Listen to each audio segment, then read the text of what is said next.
আপনার অ্যাপটা ইনস্টল করা হয়ে গেলে অ্যাপটা ওপেন করবেন। ওপেন করার পর আপনার থেকে পারমিশন চাইলে পারমিশন দিয়ে দিবেন। পারমিশন দেওয়ার পরে নিচে কয়েকটি অপশন দেখতে পারবেন, ওইখান থেকে জিমেল সিলেক্ট করবেন। সরাসরি জিমেল সিলেক্ট করার পর এখান থেকে একটা জিমেল সিলেক্ট করবেন। তারপরে এগ্রি অ্যান্ড শেয়ারে ক্লিক করবেন। তারপর আপনাকে অ্যাপের ভেতরে এইরকম একটা ইন্টারফেসে নিয়ে আসবে, এখানে একটু ওয়েট করবেন। এরপর ওপরে কর্নারে প্রোফাইল আইকন দেখতে পারবেন, ওইখানে ক্লিক করবেন।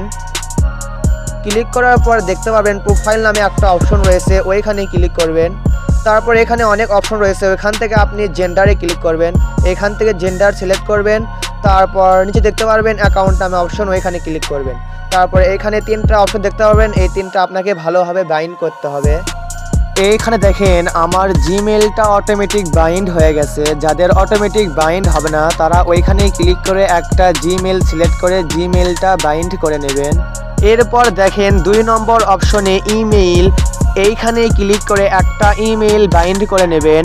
এরপর নিচে 3 নম্বর অপশন দেখেন লগ ইন ডিভাইস লেখা আছে, এইখানে আমার ভিভোফোনটা অটোমেটিক বাইন্ড হয়ে গেছে। যাদের অটোমেটিক বাইন্ড হবে না তারা ওইখানেই ক্লিক করে বাইন্ড করে নেবেন। এরপর আপনার অ্যাকাউন্টটা সম্পূর্ণভাবে খোলা হয়ে যাবে। এইভাবে অ্যাকাউন্ট খোলা সম্পূর্ণ হয়ে গেলে অ্যাপে কাজ করা শুরু করে দেবেন। আর এইটা প্লে স্টোরের একদম ভেরিফাইড অ্যাপ, পেমেন্ট নিয়ে কোনো চিন্তা করেন না, অবশ্যই পেমেন্ট পাবেন। আর এখানে কাজ করেন ইনশাআল্লাহ ভালো পরিমাণ ইনকাম করতে পারবেন।